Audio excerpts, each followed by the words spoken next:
Viewer discretion is advised. The following content includes graphic imagery and mature themes. This isn't for the weak. And yes, feelings will get hurt. So brace yourself and welcome to the Hammer Drops.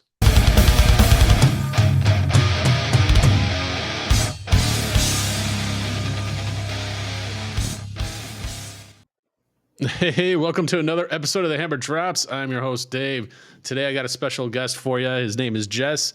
You may have seen him over on Instagram as, I'm drawing a blank. Jess, I'm bringing you in right away. I just drew a blank. I don't know why. It's been one of those fucking weeks. Yep. No, you're good. You're good. It's Recon to Recovery. That's what I thought it was. Yeah. Instagram, All Facebook, and TikTok. All right. So as you just saw, we kind of fly off the handle here. Sometimes it kind of came off the tracks with the internet going down originally.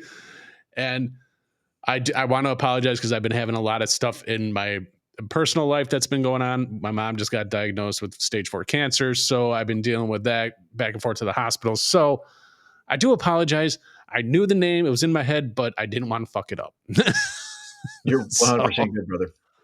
All right, Jess, why don't we just start off the show? Let's let the listeners know where they can find you, what you're about, and all that stuff. Let's just start there. Okay. Well, like you said, Recon to Recovery. That's the number 2, Recon to Recovery on Facebook, Instagram, and TikTok.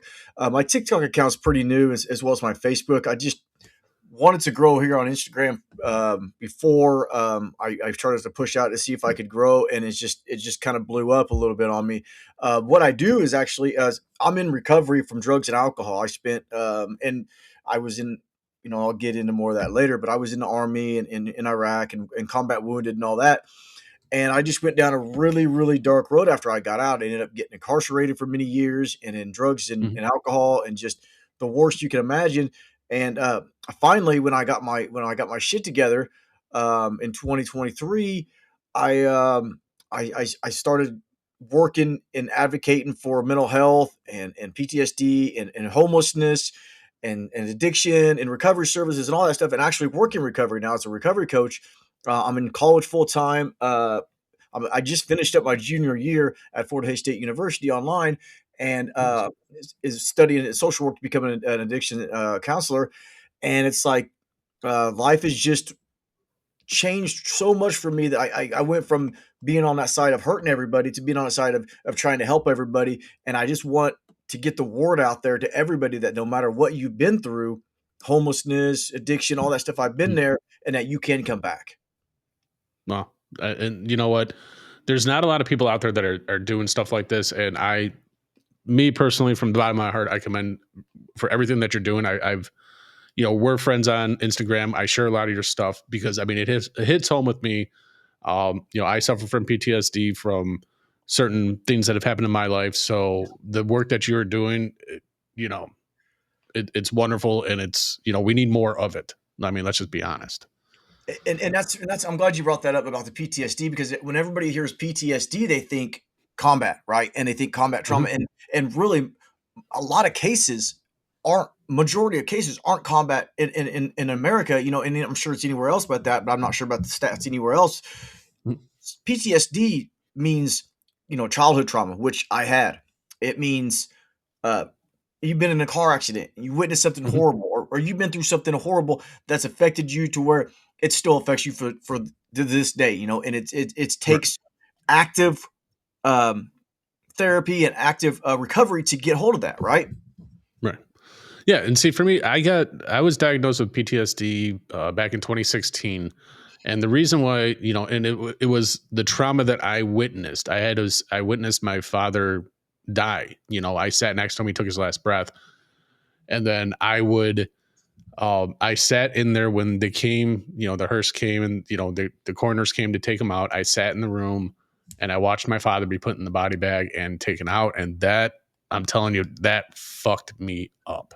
Like, I have not been the same since. I have nightmares regularly, of those times, and I could just be, out. And I think, I don't know if this is, maybe you might be able to help me out with this, But I know for me, I have like two sides of it.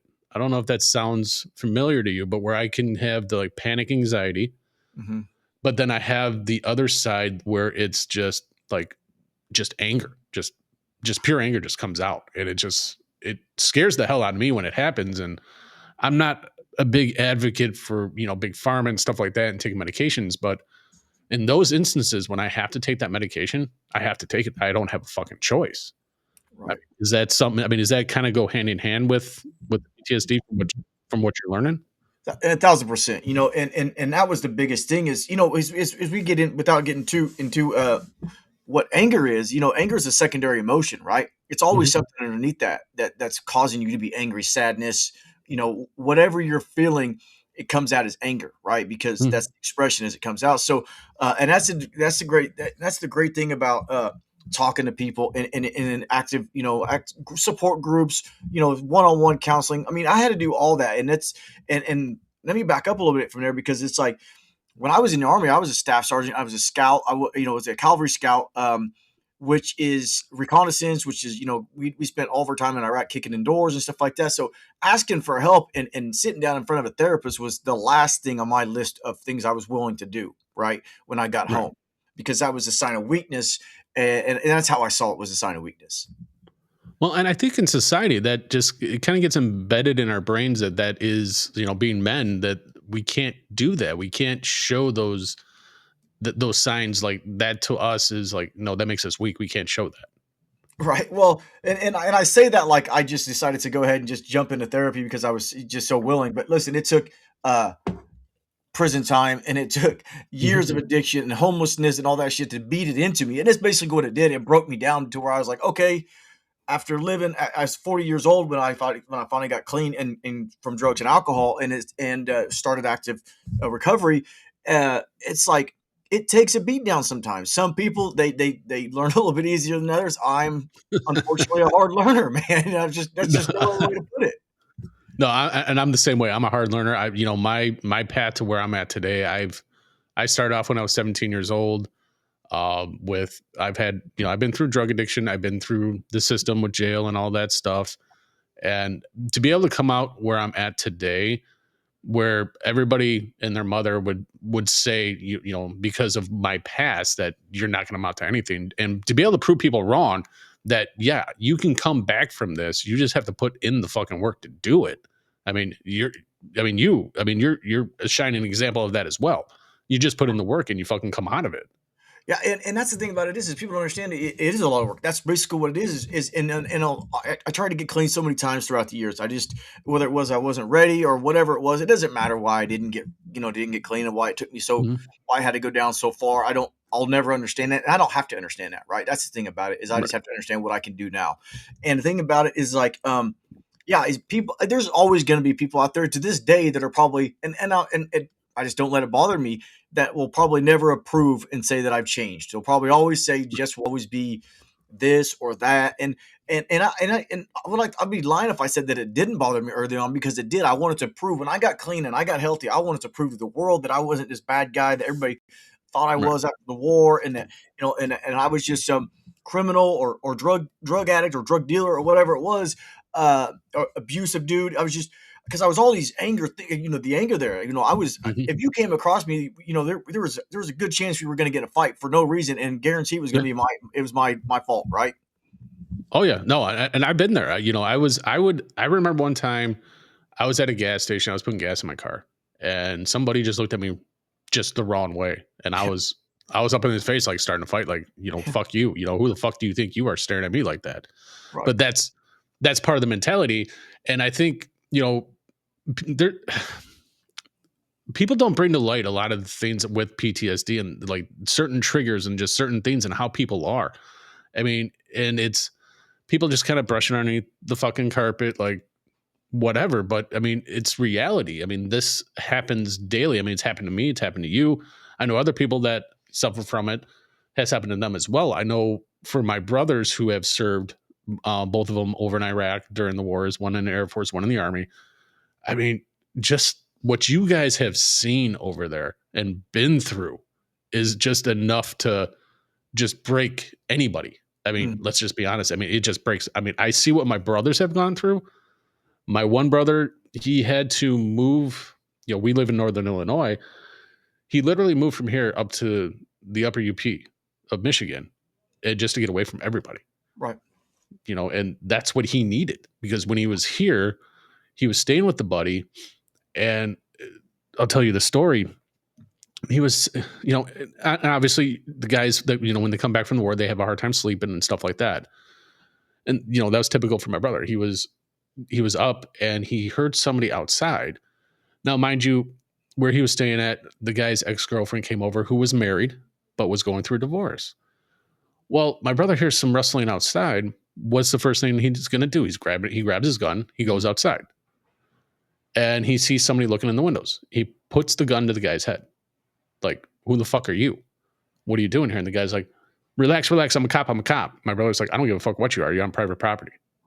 But I mean, just what happened to him when he was over in the war, it just fucking triggered something. I mean, well, and that's the thing about it is, when you join, like I joined the Army, I can back up and I won't get into like an elaborate showing my story because it could take all day. But I joined the Army after 9/11, and I joined the Army as a combat veteran because that I joined in and like, well, you can be, I did good on the test and like you can be like a medic or something. I was like, nah, I want to be a combat dude. And they're like, well, you're kind of a little guy, you got to carry a big rucksack. I was like, no, this is what I want to do. They're like, all right, man, that's what you want to do. That's what you want to do. Because I wanted to join and I wanted to go over there and get, vengeance, whatever, revenge, whatever you want to call it on, Al Qaeda and, the 9/11 bombing and all that, whatever. We can get into that. It's a whole other rabbit hole. But what I thought with the information I had at the time, right? Right. And so I wanted to be this guy, and I didn't have, I graduated high school and everything like that, but, and I was drinking a lot. I grew up on a farm. So, and I'll back up all the way to that. I grew up on a small farm outside a small town, like a 1,200 person town in Kansas, southeast Kansas, right? And you're either farming there, or you have money already, or you're in drugs. That's what you are right back there, And it's still that way to this day, And that's why I don't live there anymore. That's why I moved up to where I live now, right? I live 3 hours away for a reason, And right. and my family is successful farmers. They have a lot of success in their farming, and that's something that I had the option to do, but it wasn't for me, right? And right. Well, there wasn't much that was for me anyway. So I joined the Army, and then I went to South Korea for a year. And then the drinking culture in the Army is just out of control, which is awesome. I'm not blaming the Army for my alcoholism, but it definitely didn't help, right? Mm-hmm. And so I became a super hardcore alcoholic, and then we deployed to Iraq. I was a sergeant when I deployed. I was a gunner on a 50 cal truck. Halfway through the tour, we got hit all the time, firefights. It was 2005, so it was still pretty early, on the war. OIF, I think it was OIF 4 and 5 was what they called that. And in 2006, after I'd already gone on mid tour, I came back and our truck was hit by a massive IED, and it destroyed. I have pictures of it, and actually, I have them here. I'll pull them up right now while we got this going. Yeah, that's awesome. Yeah. So this is the truck you're talking about, right? Right here. This is what happened when you're out. So this is the picture of the Humvee. I was still in the hospital because there's a hospital right here. That was LSA Anaconda. So veterans who have been in Iraq and stuff like that, you guys know what I'm talking about. It's right outside Balad. But it's called LSA Anaconda. It's an Air Force base, but it's also, Army we were there too. It's a big base. And that's where we were stationed at for my first, 5 months of it's been, 20 years since I was there. So, my numbers aren't always the greatest. Plus I was, in TBI and all that shit. So I got blown up, and then I was a gunner on that truck right there. I got hit right here on the backside. You guys on this back rear side, you can see where the IED hit it, right? And there was the truck was full all the way full except for the back left side. I had my our actual gunner was sitting in that seat right there, and he got burnt. Horribly bad. He did survive.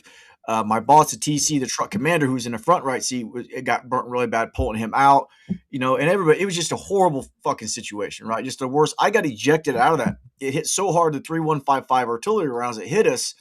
The IED said it was a pressure plate IED, meaning that we just had to drive over the right spot for it to blow up, right? Right. And then, so it ejected me out of the Humvee. I broke my collarbone, some ribs, and then I was knocked out initially. I woke up. The truck was burning down. We had another unit come over and help get us out of the section, help get everybody out of the vehicle. And they found me. They thought I was still in the truck burning because they didn't know they didn't know where the hell I was. Ejected 20 feet down the road. And it's Shit. night too. So you know what I mean? Right. Chaos ensuing. Now you got to worry about. We have 50 cal rounds by the hundreds in the back of the Humvee. 240 Bravo rounds, 7.62 rounds, 5.56 rounds. All these rounds are getting ready to start cooking off. So we know this, right? Because the truck's burning down. It hit the fuel tank. So we have a matter of time to get out of there before we're in a firefight with ourselves. Oh, fuck. So, yeah. And so we get everybody out. And then I remember getting loaded on the Blackhawk, and then I remember getting hit with a whole bunch of morphine. And I don't know if it was that knocked me out, or the blast, or the combination of both. But I was knocked out, and I was out, and I woke up in the hospital on Balad there. They medevac to sit on a Blackhawk there, Mhm. and my soldier he'd already been gone to Germany because of burns, and you can't stay in Iraq with those kind of burns. But anyways, I don't want to get into his story, but without him telling it. But he's an awesome dude. He's still alive today. I love him to death.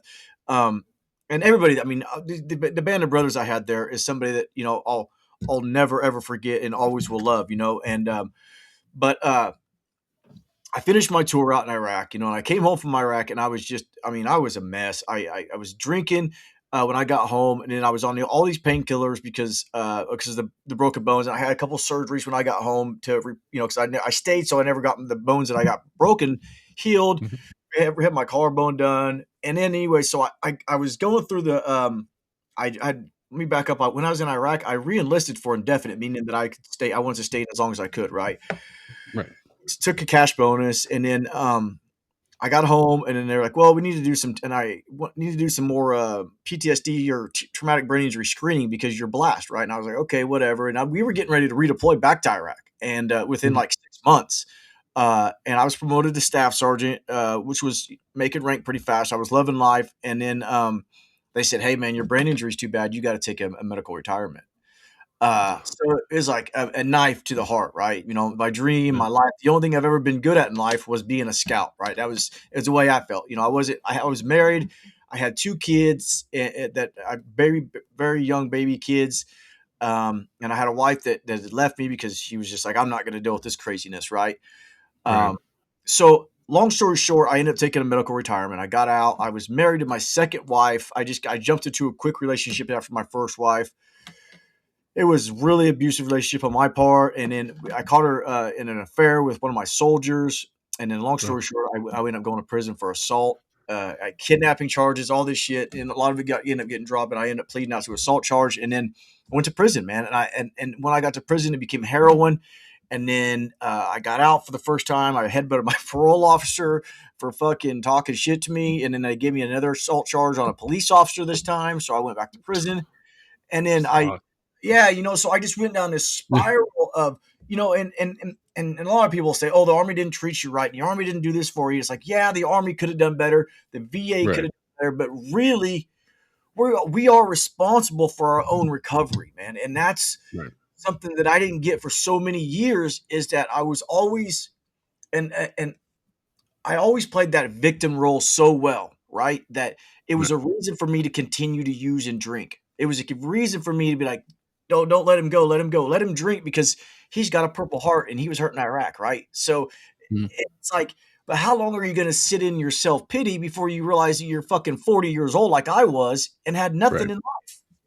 Right. Well, and unfortunately, a lot of people, they don't understand that. They just figure, okay, they kind of just like help out the situation, keep you going on that path because they don't want to say anything to you. Right. And that's unfortunate when people really need to speak up in those situations. Like, hey, yo, man, you're going down this fucking path. You need to fucking pull it back before you get too far down. And for you, I mean, you not only being in the war getting blown up like that, but then you go to prison. Now, I mean, it's being in jail and stuff like that too. That is like that twists your mind as Oh, well. When you come out, you're not the same fucking person you were when you went in.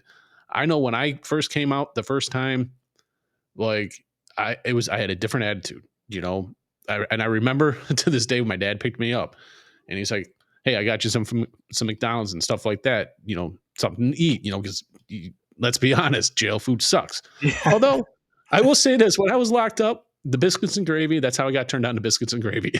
That was like the best fucking meal ever in jail. And, I would give up commissary just to get the biscuits and gravy if I can get extra, because there was fucking people in them that didn't like it. It's like, hey, I'll give you a couple candy bars for your fucking breakfast today, and they would fucking take it. Yeah. But, but when we were driving, somebody in front of us just like brake checked us, and I lost it. I started going off. It's like, motherfucker, this, that, and the other. I'll get out there. I'll fuck them up. My dad just kind of looks at me. He's like, what the fuck happened to you in there? And then you got to start reliving everything, because, when you get locked up, I'm painting a picture, you're the new person on the block. And, if you don't want to be fucked with, you gotta show them that not to fuck with you. And, and you make some alliances sometimes with some people. And when they tell you to do something, you fucking do it. And at least in my instance, I had somebody, this guy whose name is Marco. It's like, hey man, if you want fucking protection, you need to do this. While we're playing basketball, this guy right over here, you need to fuck him up. Yeah. So what did I do? 18 years old, had no choice. Yeah. I fucked him up. I got thrown in the hole. Oh yeah. But when I first got to prison, you got to realize I was coming out of the army, and I was like, they're in the army. I'm sure there's racism exists. I never experienced any racism when I was in. And people can say what they want about the military, but it was the only place that I've ever been where people were actually colorblind. You know what I'm saying? And that was like, it was not tolerated. It was not, anything. I remember I had a boss one time, and because I'm from Kansas, and I was like, and I had a Confederate flag plaque from when I was, when younger and stuff like that, and I didn't, and my boss was like, and he was like my best friend, and he was like, listen, bro, you're not having that shit. He's like, that's unacceptable. This is the military. Leave that shit at home. Right. And he was like, and I learned then, I was like, he's like, well, what are you going to do if you have a black soldier and he comes in and sees that, and all of a sudden he can't trust you, and you're supposed to lead this guy into combat? And I thought about it, and it changed my whole perspective on everything from there on out, and God bless that guy. He's an awesome person. And it's like, that was the place where it felt like the world was safe from racism, because it's like nobody played the racism card in there. It was like, you just didn't see that, because we all had a common goal, and that was survival. Right. And the brotherhood that was going on. And I'm sure the Army's, I know it's changed a lot, and that's another conversation we could have for all day long, but hopefully it's getting better for the better. But, and that was, so I got out of the Army, and then, went straight into prison, and I was approached by the white guys. Obviously, if you can't tell that I'm pretty pasty. And they said, you're either with us or you're against us. You know what I'm saying? And that was all right. And I don't know if you can tell this or not on screen, but I'm not a big guy. You know what I mean? And I lost more fights than I won probably. And it was one of them things where it was like, all right, well, and that's how you survived. And that was what you did. And just because I was there, and did what I did to survive, doesn't mean that I got out a different person. I mean, as far as that, my view on racism goes, because here's my view with everything. And this is a quick tangent. Dude, you're going to find a piece of shit in every race you look in. If you're looking for one, and you're going to find it in every single race. And it's like, pick the good ones. And there's a saying in recovery that says stick to the winners. And that means stick to the winners of the people that share the same common goals as you do, the same common, characteristics, the values, those things that come out that are important, right? Faith, family, and all that stuff that's important to me. So going into prison and then coming out on top of that with like the PTSD from the Army, I'm telling you, like, I have nightmares to this day almost. And my poor wife, she experiences them because she's usually up because of me while I'm sleeping and going through these nightmares. And she's like, the next morning she'll tell me, I said, was it prison or was it Iraq? And she's like, sometimes it was this or that, or sometimes she'll say, I don't know, I couldn't tell you, were just mad at somebody. Yeah. And that's it. Having a loved one that understands, and because I'm in the same boat with my wife. If I have a nightmare or something like that, or something's like triggered me, I know when I'm having, like, when I get triggered, like, I've been curled up in a ball, and the wife knows, like, we could be arguing up to that point. The argument stops. She gets on the ground with me, and she's like, "It's going to be okay." Yeah. And she helps to get me through it because she knows. And having that at home, it is such a great fucking thing. I mean, it helps get you through those moments that you need to get through. I mean, obviously, it's probably happened with you on a few occasions, I would assume. I mean, it's happened to me. So, but it's that support system that we all need. And that's one of the most important things. And I always try to stress to clients, to sponsees I have and stuff like that. Is like, who you surround yourself with will dictate your success in life, right? And it's Mhm. so important for people. And it's like when I was in addiction, I thought about, the 5 people that I surrounded myself with most, and they were never healthy for me, right? And the Right. people that I surround myself with today are all healthy for me, right? Right.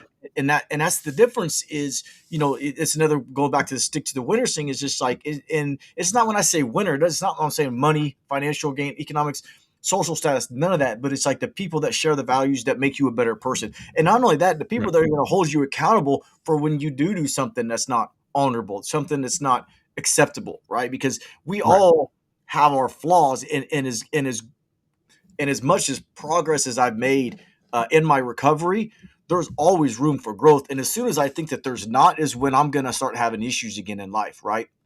Right. Well, and I think that one of the first things I learned when I went to rehab, like you have to disconnect from the people, places, and things that you were involved with that caused during your addiction. Because if you don't disconnect from those things, you're just going to go right back to it. It's Yeah. just going to be repetitive. It's going to be just the spinning spiral circle that's going to just eventually run out of control until you hit that rock bottom again and again and again. So you got to make that disconnect from those people.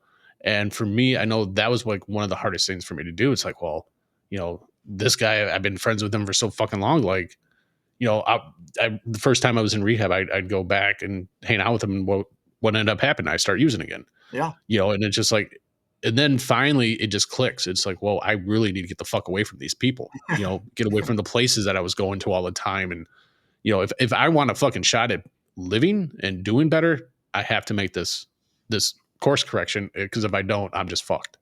Yeah, and that's exactly it. And that's what people, I always try to, as always, like, remind myself that, um getting sober is like, I tell people all the time, is like, getting sober is, that's what you go to detox for, right? Or rehab. The recovery Mhm. part, the actual active recovery, is getting to be a better person. And finding out, the biggest thing for me was, the biggest question I had to ask myself, which was the hardest question that I had to answer, was, what about me is so fucking miserable, is so unhappy, that I feel like I have to put a substance in my body every day just to get up and meet the day, right? And Right. to get up, to face family, to face a job if I did have a job at that time, or to even go out and commit crime, right? To go out and I was, forgery was a lot of my things I did.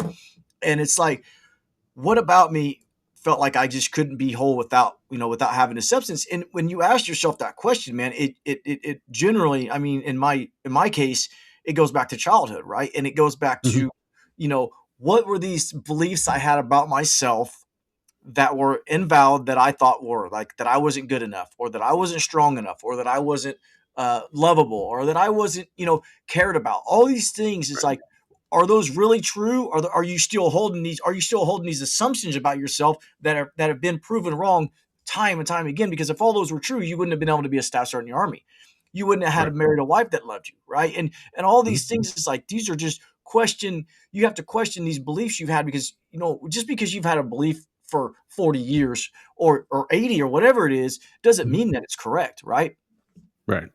No, exactly. And I think one thing I've learned, because I just recently I started, like for the last couple of years, I've been doing this like energy healing, because and I didn't really believe into it too much when I first started doing it. But then as we started getting into it, I noticed I start feeling better, because we harbor a lot of the stuff that we go through when we're kids, and we don't remember.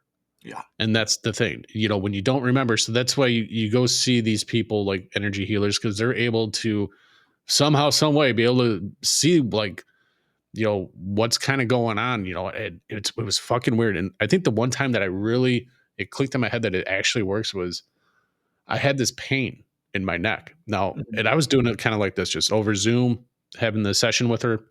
And she's like, yeah, I'm being told, like, you have this pain, and pointed in the exact fucking spot I was having the pain. I'm like, and my mouth just dropped. It was like, holy fuck, how did you know? I didn't even fucking tell you about it. I was holding that in and not saying it about it.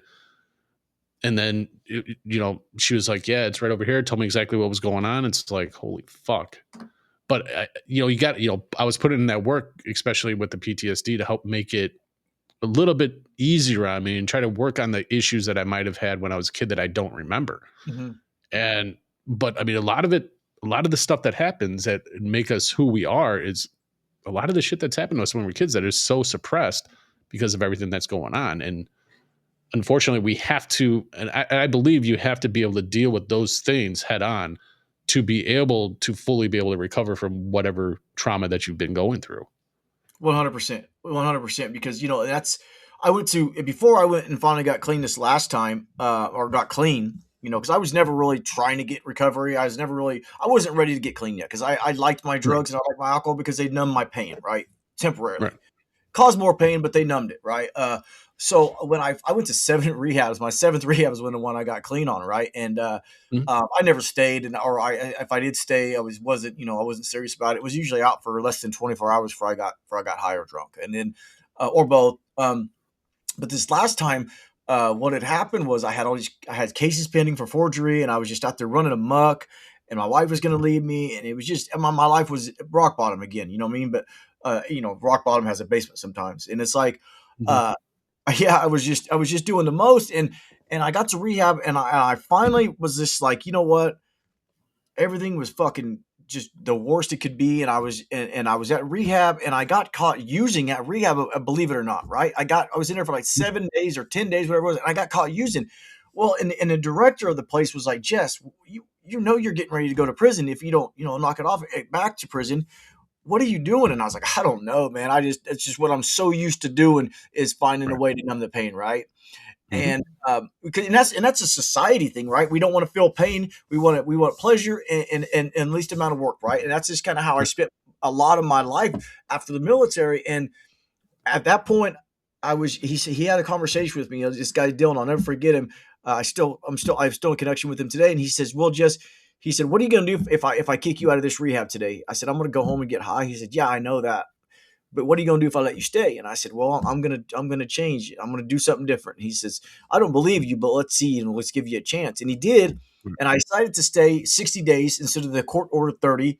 I dug in. I started to talk about the trauma from Iraq. I started to talk about the stuff that happened through me Mhm. throughout my life that I wasn't able to ever talk about, or it wasn't that I wasn't able, I wasn't willing, right? Right. And it starts with that, like you said, if you're not willing to talk about that tough stuff to figure out, because the reason you bring it up is like goes back to what are these false beliefs you had about like Iraq was like people that got hurt in Iraq. Was there really anything else more that I could have done to help them not get hurt Right. that night or on another day? There, when it comes down to it, there was never any neglect on my part. There was never any nefarious behavior of anybody in my Mhm. platoon. Right? Everybody did the best they could do throughout our tour to make sure we all got home right as safe Right. as we could. There was never anybody that went into combat. My parents never went into any situation, or friends never went into my situation. Like, let's go see how I can fuck Jess up today. That was never a situation I've been in. It was just that I was put in unfortunate situations and unfortunate shit happened, and I have to grow from that now. Right. And that's where people need to get to. I know when I was in, kind of similar situation when I was in rehab, I would find an excuse, when I was in the halfway house, to Yeah. stay out, away. And I would go meet up with those people, go get high, go get drunk and all that stuff. And I'd come back to the rehab, the halfway house at night. And then the next morning I have a drug test, Yeah. because they fucking knew it, I mean, Yeah. they're not stupid. They're like, okay, this guy was out, didn't come in until after curfew, and what somebody smelt booze. I mean, you can't mask booze, but when you're in, when you're an addict, you think, well, I can drink this and nobody's gonna smell it. Oh I can yeah. smoke this and nobody's gonna smell it. Or I'm gonna, they fucking do. It's like their senses heighten when you're in these situations, and then they see your eyes and your eyes are all fucking bloodshot. You can't fucking hide that. It's like next day I wake up, here's a cup, go pee. Yeah. And it's It, like, fuck. well, And I was in there, court ordered as well. I'm like, I'm fucked. And that's I'm just like, I'm going back. God, I was so pissed at myself. But after that, I was like, I took the drug test. It obviously came back negative, positive that I was doing stuff. And they're like, kind of similar situation, like, we can report this or you can actually start putting in the fucking work. Yeah. And so I'm like, yeah, it's time. I put in the work because, when you're 17, 18 years old and you're being locked up for doing stupid shit, last place you want to go to is back.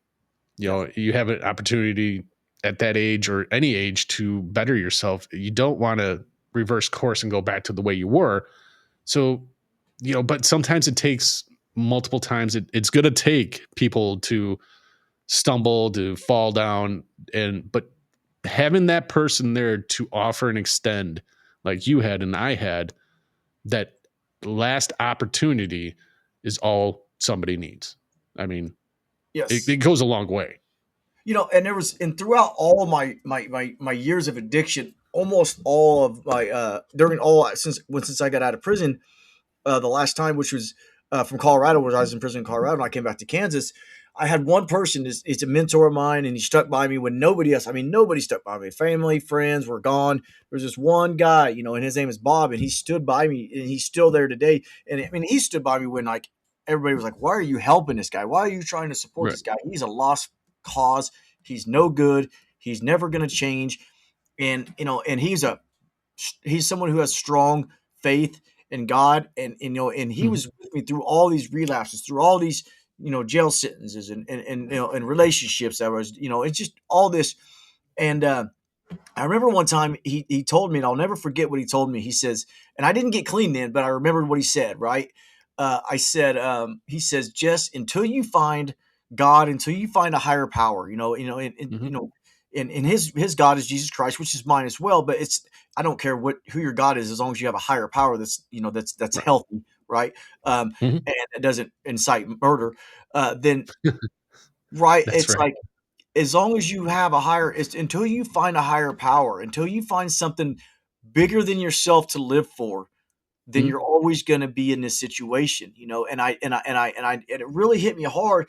And then when I went to rehab and all these things started happening for me, and I allowed God back into my life, because God was always there for me, and I'm not someone who who preaches Christianity, or tells Mhm. people they have to go to church or anything like that, because I know the church is full of people that are not good people, right? And the church is Right. full of people that are good people, and it's like, so I always tell people, and that I work with, is, and that's what we use in the rooms of recovery, is always a higher power for most of the recovery programs, right? And it's like, Right.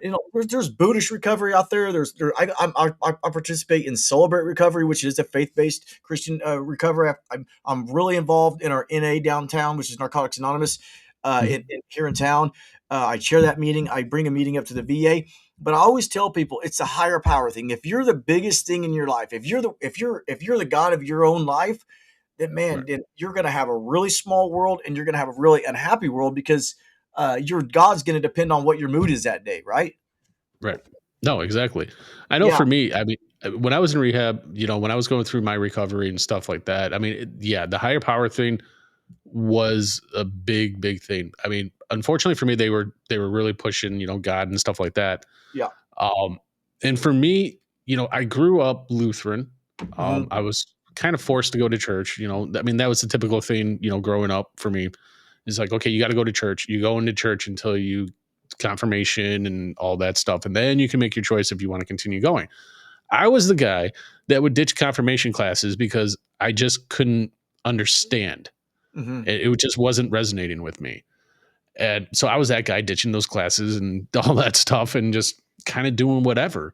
Yeah. Um, for me, when I truly understood about like the higher power and stuff like that, I mean, luckily for me, I was able to, complete my recovery, and I haven't touched any of the stuff since, the heart, the stuff that got me in there, I should say. Hmm. Um, but it was after my father passed. Mm. I was in a very, very dark fucking place. I was drinking a lot and just like I used to smoke cigarettes all the time, and I was up to like 3 packs a day. Mm. And I was Wow. like trying to like just fucking Self whatever. Let sabotage. it Yeah. just let it fucking happen. Yeah.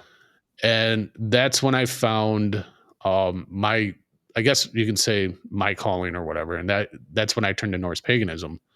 And Yeah. I really resonated with it because it made sense to me. Yeah. And again, it doesn't matter if you're Christian, you're pagan, you're whatever. It's about that higher power and what you resonate with. I Right. mean, because ultimately, it's all, as long as you're not, like you said again, like as long as your God isn't calling for death, destruction, chaos, Yeah. you know, like some religions are, which we Yeah. won't discuss right now. That we'll save that for another show because I Yeah. would love to have your take on that. Yeah. I Yeah. really would. But when it kind of came to me, it was just like it was very calming, and it got me out of that hole. It got me out of that darkness, and it's been great ever since. And you know, I've just been able to move forward with it, and there's a lot of the same principles with Norse paganism and with Christianity, because a lot of the pagan aspects of it was brought over into Christianity, which helped to make it a lot easier. But just being able to resonate with it, like I can go for a walk just to calm myself and talk just like how I'm talking to you, and I just have this calm. If I'm just having a bad day, I see a symbol, it's like it just brings this just the calmness over me. It just, but I mean, that's, if it wasn't for that, I honestly don't know if I'd be here today. I don't think No, we'd be having this conversation. 100%. And I'm glad you brought that up about the religion thing, is because yeah, and we could talk all day about a lot. I know quite a bit. I mean, I don't know extensively, but I know a lot about different religions, and Norse paganism, that's where Christianity got its start from. All my Christian followers and my family would probably hate me for that, but I know enough about it, is Mhm. there's too many similarities for it not to be kind of a move off that, right? And then Right. I mean, the similarities are just like almost identical, right? Yeah. So anyways, but like I said. But the problem is with the higher power is when people hear higher power that grew up, like I was forced to go to Catholic church, Catholic school. I went to Mhm. Catholic school before it shut down. I think kindergarten I made it, and then they shut the school down. But I was always made to go. My parents made me go to church, but they never participated in the church. They made us ride the bus, and then we had a church band that come out and get us on the farm, but they never were there. They were just like, "Go, you have to go," whatever it is. So, and it was always a religion thing and not a spirituality thing, right? And so Mhm. like many others, you kind of grow to resent church, right? Or especially if you had a bad experience in church. And there's so much of the church people that I talk to and recover, they're like, man, I had a bad experience at church. Either it was trauma or it was just people rejected me or whatever it was. Yes. So from then on there, and that's the problem with church, it pisses me off so bad, is the closed mindedness that happens at church. And it's like, if you drive somebody out, you may be driving them out to their fucking demise, right? They may go out there and never come back again because of one bad person that fucked him up as a 6-year-old. And it's like, and that's why I'm so careful about, the church that I involve with my kids with. Yes, I'm involved with the church in town here, and it took me a year to start going to this church because I'm really skeptical about who I put my family and who I trust my family with, right? And that's Mhm. one of those things. Is like, the churches drove so many people out and gave such a bad name to a lot of people, secondary bad names. Well, I had a friend that got touched when they were a kid in the Catholic church, right? So they don't Right. want a part of it, right? And it's like, what I always try to tell people, and the people that have the hardest time in recovery are the ones that struggle with the higher power thing, and it's generally Yeah. based back into the church. So what I try to explain to people is like, just have a power that's bigger than you, that has to be bigger than you, right? Whether, like the Native Americans explain it as like they have the great spirit, right? It's just the spirit. It's like one spirit that just and I kind of explains like, just whether it's karma, whatever you want it to be, that's bigger than you. A lot of times it's something as the recovery room that you're involved with, or your Mhm. family, as long as it's a bigger idea than you, right? And that's what the thing about it is finding that higher power. And it kind of comes with, like you said, taking those walks and just kind of, prayer is asking for something or praying to God. And meditation, as we explain it, is listening to your higher power, listening to Yes. whatever higher power decides that you feel like you can be receptive towards. And that's kind of the thing about it is, and all that all comes back into, well, when you're tired of getting your ass kicked by drugs and alcohol, or addiction, whether it's gambling, porn, whatever that addiction is, you have work, whatever it is that you have, you'll start opening your mind to those different ideas. And whether it's Mhm. pagan, whether it's Buddhist, whether it's Christianity, whatever it is you find, as long as it's bigger than you, man, then you're on your way. Yeah. No, exactly. And I think it was, for me, the thing that got me to out of my situation was because for me not having the higher power, because it was like it was hard for me, was just I think the fear aspect of being that young and the chance of going back, Mm-hmm. that's what really got me to be like, no, I can't do this anymore, and go. I'm just lucky it found me when I needed it the most. Because if it didn't, we wouldn't, this conversation wouldn't be happening, and I'm glad that it did happen. So, Yeah. we have some other pictures. Do you want to go over some of these other Yeah. Go pictures ahead. that you Go sent ahead. me? Throw them up. Throw them up. All right, so let's see here. We are gonna go with. We'll go with this one first. Tell me about this one. I know it looks a little distorted. It was a little small one. Yeah, that's an old picture. That was in Iraq, man. I was in Iraq. That was right outside of Balad. That was like I think a week or a month before I got blown up. I know I have the date on one of the pictures. I can't remember which one it is, but or the same month. That right there is see that weapon, that little sniper rifle we're using right there. Mhm. We made this gun out of an M14 we had in the arms room from back in Vietnam or whenever that was from. The M14, and we custom put handrails on it. We got a scope downtown at the local gun store. Before we deployed, they gave us a whole bunch of money for our platoon and for our unit when we deployed. And we turned this little gun into, and it's actually a hell of an accurate little sniper rifle we had over there, because the M24 was just a 308. It's what you Okay. used in sniper school, but we didn't have see is and although I went to sniper school, I wasn't ever a part of a sniper team. I wasn't ever part of a sniper unit. We did sniper operations with the dude who went to sniper school with me. And we actually, we did a couple. We never really had any success with our sniper because we were scouts. And so we spent 90% of our time driving up and down the road looking for IEDs. That was IED warfare was kind of what it was. Okay. After the initial push, when they invaded Baghdad and Fallujah and all those fell, it was kind of like more like insurgency warfare. Okay. Yeah, and I just looked at the other picture because I don't believe I have that one up here. It's this one is from 5/2/2006. Yeah, and I got blown up on 5/18 of 2006. So that was 2 weeks before that. Wow. Yeah, that was right there. That was right down by the Tigris River, right there in Anaconda. Right, Anaconda was our. It's a legit. LSA stands for logistical surveillance area. What Mhm. it was just a big. It was just supply. It was just a supply route, right? And there was trucks coming in all day long. So vehicles would come in all day long for supplies and stuff like that. So we'd always have to have the route clear for them because in Mhm. the emergency, they didn't really like to hit. Their really intentions weren't to hit the combat, the infantry, the scout guys as much. They tried to go after the targets they could that were supply guys or fuelers or something like that because they were Okay. easy targets, right? I mean, and security that was with them was usually they usually had an infantry unit or somebody attached to them, but their job was just kind of like push through the area and not Mhm. sit up and do we QRF would come in but our job was just kind of keep those routes clear. We kicked in a lot of doors, did a lot of stuff like that. I mean, we did a lot of hearts and minds stuff too, man. And people get a bad view about all Iraqis are bad and all the people are bad. They're really not, Right. man. But a lot of them are just trying to survive, dude. And if you invaded my country, I'd be trying to blow you up too. Right. And I've heard that same thing from both my brothers. Like, you have some people that were over there in Afghanistan that they didn't want you there, but Yeah, you had a handful of people that wanted you there to clean it up so they could actually live free. yeah. And for all you guys that sacrificed as much as you guys did, I mean, I can't thank you enough. I appreciate And that, man. you know, and you know, and I'm sure a lot of other Americans can't thank you guys enough because if it wasn't for you guys, this would be a completely different scenario. I think that we'd be in. Right. Now let's see here. We got this one. Oh, this was actually our another guy in our unit. This was not my Humvee, but this was obviously a 50 cal. This is a buddy of mine. We had this little Raven right here. This was before the days. This was a little drone, is what that was. Before Okay, the days yeah, I of was the gonna. drone.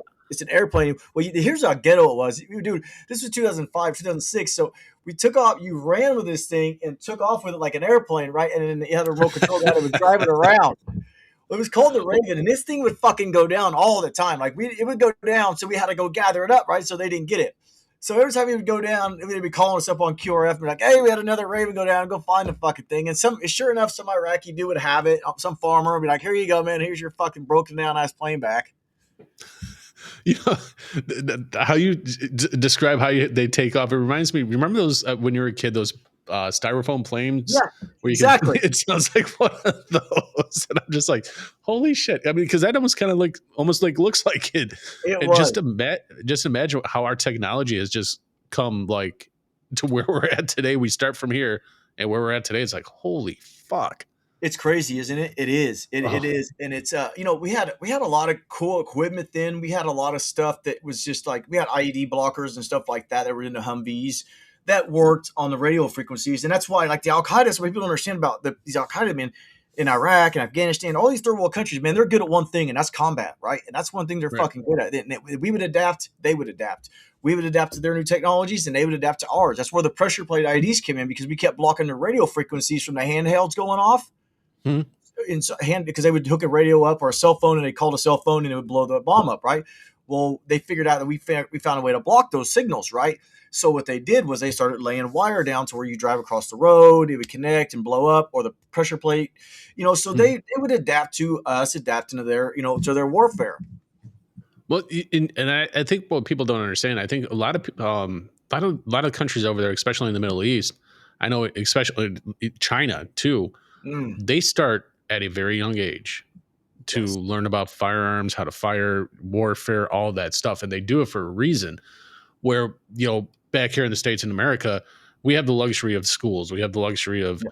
being children, we have the luxury of growing up, and over there that luxury is completely gone.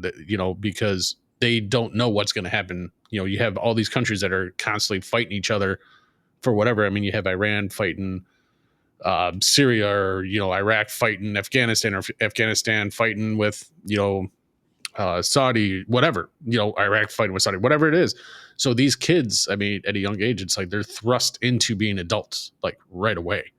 You know, 100%. Yeah, we had so many. Sorry, we had so many people. I mean, the biggest target, and that's what's crazy about these people is like these people they have no respect for life. Like we like they respect. We see a child die and it just kills us for life, ruins a person for life, right? right. It's lost your child. I mean, that's just like an everyday thing for them. They would target their own schools. Their who's ever they were against because a lot of that was the Shiites and the Sunnis battling or the Kurds Mhm. there. Whoever it was, the Kurds were a real small minority there, but the Shiites and the Sunnis were always battling each other, right? The Ba'ath Party was always going to, they were when they were coming out of power, and it's like they would just be destroying each other's kids in school. We know how many times we went to schools to firefights would take days. They lure us to a school to have a firefight with us. You know what I mean? It's just be like these people. It's like people don't understand how lucky we are to grow up, and that's why I always tell all these people post online. It's like, man, I wish you would go visit a third world country and go do some service work there and see how much you'll respect life after all that, man. Because Right. South Korea is a good example. South Korea is a beautiful country; it's amazing, but they always have that constant threat of the North, right? 38 parallel. Right. I was right up beside it. I was right up on it. And trained by it all the time. And back in 2003, and the thing about it is those kids in South Korea, they all have to do it. I think a year, 2 years, whatever it is, maybe three. I'm not sure what it is, but they all have to do service. If you're a male, you have to go and do service. It's either they're Right. all okay with the Republic of Korea Army, or a lot of them got to be in the Katusa Army, which is the Korean augmentation to the U.S. Army, where they were U.S. soldiers with us for a while, right? But they all had to Mhm. serve, which I think is a great idea. It's just my opinion. I know Yeah. that's a little too authoritarianism, but No, I think I 100% agree with you. I think that if we had that here, I think things would be a lot different. yeah, Especially with in certain demographics, I think it would be a lot different. I think people would grow up a lot faster, yeah. be more responsible. I know other countries. I know my wife. She's Greek. She's from Greece, and that's one thing that they have there, where they have to serve. I think it's like 2 or 3 years mandatory if you're a male. You Yeah, got a to lot of go. countries are. A lot of countries. More countries are that aren't, I believe. You know what I mean? It's like Yeah. because you never know when something happens and all like that. It teaches you a newfound respect and discipline for your country. And it's like this now I have instead of being like all these and that's the biggest thing I hate seeing these days. It's kind of tangent, but it's like the disrespect towards our soldiers. Like when I got back from Iraq, man, Ugh. everybody I saw in the grocery store would be like, "Thank you for your service." I didn't like wearing my uniform out after work because, well, first of all, because you're not supposed to, but because I would always get attention that I didn't want. People would be paying for my gas, and it was like, and Yeah. because everybody loved us because the war was going on. Right now, people, it's like the hate for the military is like Yeah. I never thought I would see that after serving in the Army. I never thought I would see that in America, especially this. I'm 42 and I was, I got out when I was 26. I never thought 15 years later this would be the situation that I'd be witnessing. Yeah. No, it sickens me because, knowing, not being there, but talking with other, military's been a big thing in my family for, a lot of the family members. I tried to go after 9/11, Mhm. but because of my past at that time, they're like, no, we can't take you. Yeah, right. That's, precisely why my brother, he joined right after 9/11, because he was, you know, he just, he was pissed. Let's just be honest. A lot of people that joined after 9/11 were pissed off of what happened and wanted to get that revenge, or whatever it was that was going on. My brother, I'll be honest, he wanted revenge for what happened. And, Yeah. I can't blame people for joining for that. Yeah. And I know the stories that he told me when he was there, because he was on the Humvee, he was a gunner on Humvee at one point. And his first time back after serving one tour over there, he was showing me pictures Mhm. of Iraq. And he's like, yeah. And he was telling me the story how I was on the Humvee. And I guess you guys got some armor that you guys wear when you're on there. And he was telling me he got pegged in the chest, pegged in the back because the 50 cal was out. And Mhm. by the time he got the 50 cal back up and going, then we start going through the pictures. He's like, see this right over here? And he's pointing to this fucking just obscure thing that was there. I'm like, yeah. I'm like, what the fuck is that? He's like, remember how I told you the story about I got hit in the chest and in the back with, from shots? I'm like, yeah. He's like, well, this is his leg. That's his torso. That's his arm. And my first response to my brother was like, what the fuck did they do to you over there? Because that was, to me at the time, was just so fucking like, that's morbid. Yeah. You're showing me pictures of this. Like, Yeah. what the fuck happened? Yeah. And, then he started to, but I think what people also don't understand with that, like my brother was so gun ho. Like he went over there, did multiple tours, Yeah. and then he went to South Korea. He put himself in harm's way all the time, anytime he could. And for him, he told me stories in Afghanistan where they were given the order to stand down, even though they were being shot at. And the reason why they gave the order to stand down was because they were holding kids in front of them. Yeah. Oh yeah. As shield. And that's what I'm saying. The value for life that we hold is not what so many hold. And people see, Right. we see children as a gift and as a future. A lot of people see as a shield or whatever it is. And that's so important to and all this stuff is stuff that I bring into recovery today, right? And it's like bringing all that stuff is a background that most people don't have, right? To be able to talk about, well, I went and here's the thing: is like people think that like your brother that went through all that stuff is like, how do you adjust after that to life, right? And the story is there's a lot of us that are just like me. They're sitting in prison for life right now. There's a lot of us that are just like me. They're one of those 22 a day veterans who commit suicide, and especially this time of year. And it's like, the battle doesn't change. Like I said, I've been out of Iraq for coming up on 20 years. And some nights it's like I'm still there and that's in my dreams, and some days and my nights, and I'm not going to lie, my nights are so bad sometimes that I'm exhausted all day because of my nightmare. I'm exhausted because it's just taking the energy out of me because you've had nightmares and I'm sure you and people that will hear this, nightmares that are so real you swear you're back there and you wake up in a bad mood because of it and you feel like you just, no matter how much sleep you get, you're fucking exhausted when you wake up. Oh, exactly. You know what? For me, sleep is still, I think I average maybe, if I'm lucky, 4 or 5 hours a night. Yeah. Sleep, and that's something that people also don't understand. Like when you have PTSD and stuff, when you're reliving these things, you're sleeping very lightly. You're always sleeping basically like you sleep with one eye open. That's kind of what's going on. The slightest movement, the slightest sound, the slightest whatever, you're fucking awake, and I could just imagine for the military guys, like, ex-military, like you, my brother and stuff like that. I know how it is for me, when I have those nightmares and not sleeping and all that stuff. But for you guys, I could just imagine, because I know like when fireworks would go off, that would trigger my brother. Yeah. Certain circumstances, large crowds, it's completely 100% understandable, but a lot of people don't understand that. They're like, what, it's just fireworks. I've yelled at people when they were laying off fireworks. A buddy of mine has PTSD, and we were just sitting out front of my house, and the neighbor down the street was lighting off fireworks, and you can literally see the change in the demeanor. And as soon as I saw that, I'm like, "You all right, brother?" And he's like, "Yeah, I'll be all right." I'm like, "Are you sure?" He's like, "Yeah." And then fucking goes off again. I'm like, sit in the garage, man. I'll be right back. I went down there. I'm like, "Hey, you need to stop lighting that shit off. I have somebody with PTSD, ex-military guy here. Knock the shit off. It's great you want to do all this shit, but it's fucking still daylight out. Yeah. Like, you don't need to be fucking lighting this shit off right now." Right. But it's people don't really understand that. And I think more awareness, and I think one thing that I hope with this episode and the show right now is for anybody that's listening, watching, they get more of an understanding about it. With the recovery that is needed. It's not a 3 days of recovery and you're done. It's a lifetime.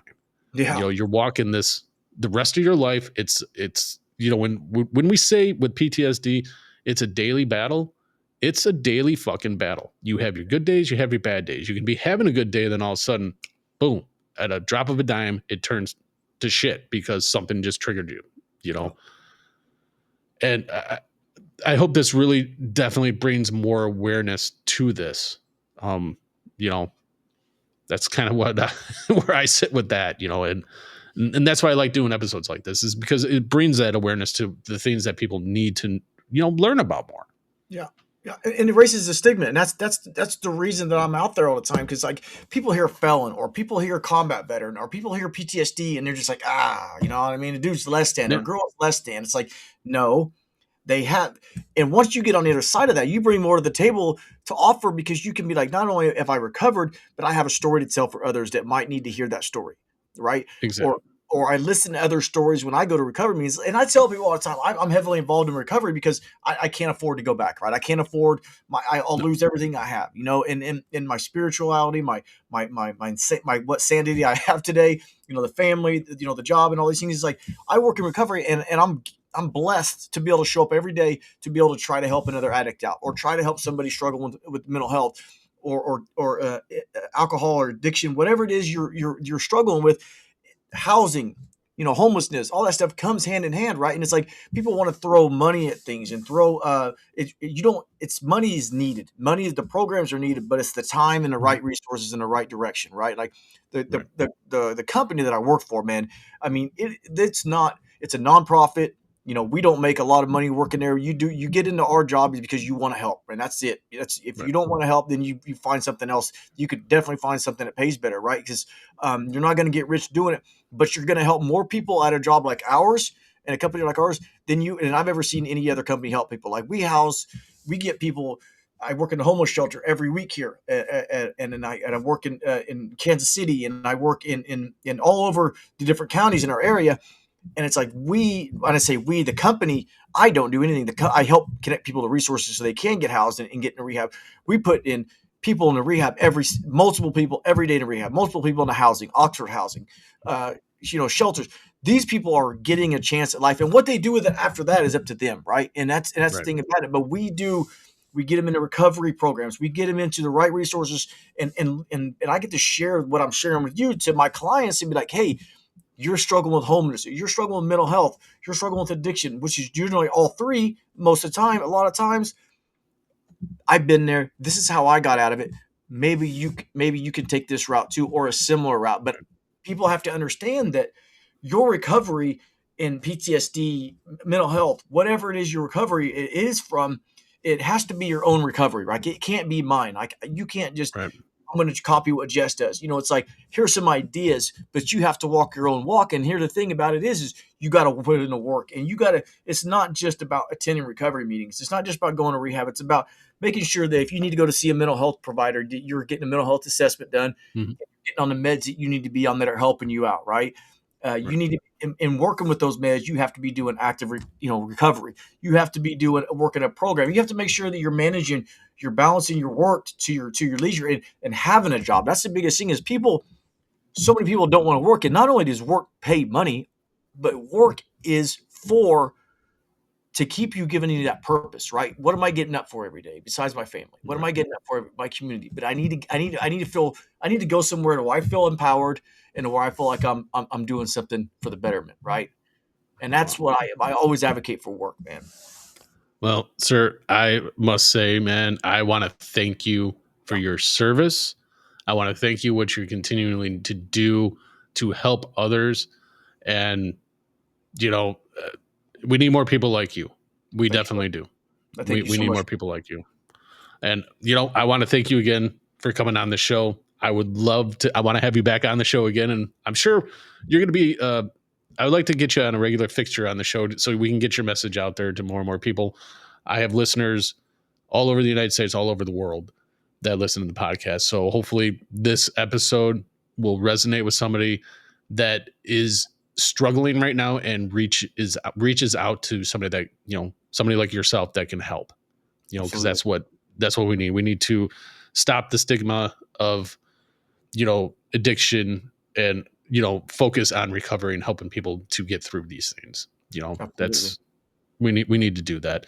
So with that being said, why don't you let everybody know again where they can find you and all that fun stuff? Yeah, the easiest place to find me is on Instagram or TikTok at recon2 recovery. It's the same handle on both of them. And then if you find me there, you'll find me on Facebook. There should be links there for everything. But yeah, you guys can DM me if you're struggling, if you're going through something. I'll spend the time to talk to you. I may not get back to you within the hour, but I will get back to you as soon as I can. Awesome. And don't forget, folks, you can find me over there on Instagram and on Facebook, where I'm heavily active at The Hammer Drops. Don't forget to like, follow, and share not only my content, but also Jess's content over here as well, because what it does, it helps break those algorithms and allows these things to get out to more and more people that need to hear it, that may need the help, that they just don't know what route to go down. And this is going to actually help them out. If you want to get in touch with me, feel free to email me at david@thehammerdrops.com. That's the best way to get in touch with me. And I'll be able to respond to you a lot quicker that way than through DMs. DMs seem to get filled up pretty quickly, and I try to get through them as fast as I can. But unfortunately, email is probably the best way to do it. You're going to be able to see this, obviously, there YouTube and all your favorite podcast platforms as well. Don't forget to leave a 5-star rating, because, again, that helps with those algorithms. And before we end the show, I have to say, wouldn't it be great if we as a country, if we were, at 9/12, if we can get back to that as a country, where we were united all as one, I think we'd be in a much better place. Yeah. So until the next time, folks, you guys be good to one another.